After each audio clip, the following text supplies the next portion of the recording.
What's up guys, welcome back to Fancy Goldfish Fanatics.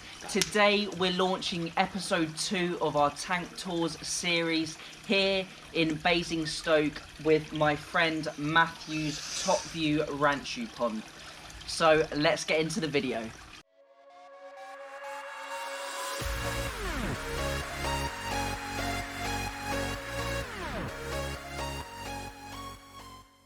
Hey Fanatics family, welcome back. Remember to hit that subscribe button and the notification bell so you can keep up to date with our future uploads. As I said, today we're going to be taking a look at this Top View Ranchu Pond. We've just turned the filter off just for filming and video purposes. But we're going to get Matt on, we're going to ask him a few little questions about his setup, and hopefully this video is going to be a bit longer than the first episode that we saw. We're going to go into a little bit more depth, and we're also going to have a second part to this series which will be coming out a few days after this video. So without further ado, let's get Matt onto the video. So first of all, Matt, hopefully you can tell us a little bit about what you've got in your pond and the way it's all set up.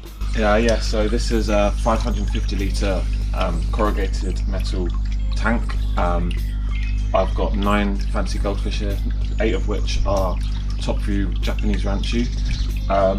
It's basically filtered through a 3-stage Baki shower that I custom built myself, as you can see, including the shower.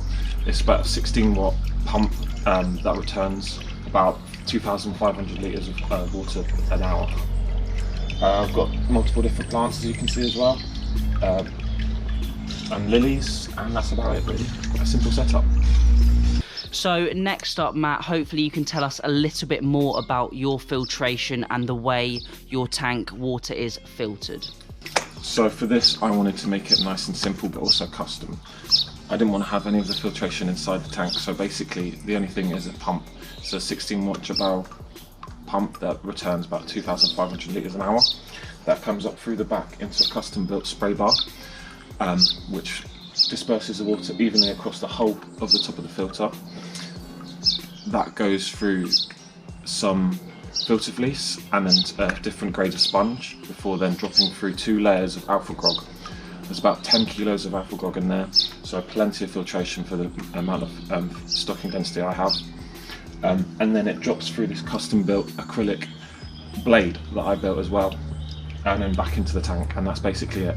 Apart from obviously having the plants in here as well, we've got different grasses and lilies, and also some bog marigold, I think it's called, marsh marigold, which as you can see is flowering nicely. Flowers between about April through to August, so lovely amount of flowers all through the year.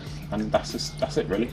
Keep it nice and simple, easy to maintain, and yeah, it means you can feed lots as well. It's brilliant. So next up, hopefully Matt can give us a little bit of information about what he feeds his ranchu. Yeah, so I feed a variety of different foods, including pellets of different types. I also make my own gel food, which I'll be happy to go over later as well in a video. I feed peas, I feed bloodworm, any sort of spare veg as well, any green veg I get, maybe some broccoli. If there's any left over after dinner, they'll get that as well. Spinach, all sorts basically. I like to keep the diet very varied. Mealworms, garden worms, anything basically that is good for them and just keeps their diet varied. But yeah, probably in my opinion, the most essential one is the gel food I feed. So we can see that Matt feeds a nicely varied diet, but I'd like to ask what he likes so much about the gel food and why he prefers to feed the gel food more than the other types of food that you would normally feed to goldfish. So obviously we're feeding fancies here, and I only have ranchu. Their gut is very short and very compacted, and that's something we have to be really careful about when we're feeding. So a lot of high protein pellet diets can sometimes become compacted in the gut, and that's something I very much want to avoid. So a good quality homemade gel food is very nutritious, it digests easily and contains all the essential components, including some pellet as well, for a good healthy balanced diet, and that's exactly why I choose it. And other benefits are that it doesn't seem to cloud the water as well. or pollute it as much as these high protein diets. So you can feed a lot more and grow a lot more and get away with better water quality at the same time, which is brilliant. Okay, so next up I'd like to ask Matt where he got his fish from, how long he's had them, and if they've been in this system their whole life. Yeah, so I got my fish from a private hobbyist in Woking, probably 4 years ago now. This isn't their first tank. They started off in another tank in my previous house, which was a 5 foot by 3 foot by 2.5 foot glass tank in the garden. Again, custom built filtration, but that was slightly different. It wasn't a backy shower, it was just a built-in filter that I made. Slightly larger volume of water, but a bit too deep really for them as well. They were there, for about 3 years or so, 3 or 4 years. I picked them up actually 2 weeks ago from family there, so they haven't been in my care for about a year. So they've lost a bit of condition maybe, but they're all alive. Hopefully this growing season's going to be really exciting with them in this new tank. The reason I went with these top view Japanese ranchu from a local hobbyist is because they're bred from him to be able to withstand very cold conditions. His pond would freeze over each winter, and that's exactly what I found here. This winter, before these fish were in, I had different goldfish in here, and we had about 3 inches of ice over the top, and they were perfectly fine. So I'm really hopeful that they're going to be alright next year as well in these conditions, and that's exactly what I want. I don't want to be moving these fish indoors. I want to enjoy them in the summer. I want to slow the tank down for winter, shut it down basically, and let them just hibernate. For me, as a hobbyist, something I really enjoy is just the ease of it, which is exactly why these Japanese top view ranchu are perfect for me. And I think they're brilliant. I really enjoy them. So I'd like to thank Matt for being on camera. It's not too easy for being on the camera for the first time. We're going to take a little look underwater of his fish, and we're going to give him some food and do a little bit of underwater footage. And then in the second part to this episode, we're going to be making some of his homemade gel food recipe, and we're going to be going over what he uses in his gel food and how he gets it so nutritionally balanced for the fish. So without further ado, let's get some underwater footage.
thank you all for watching.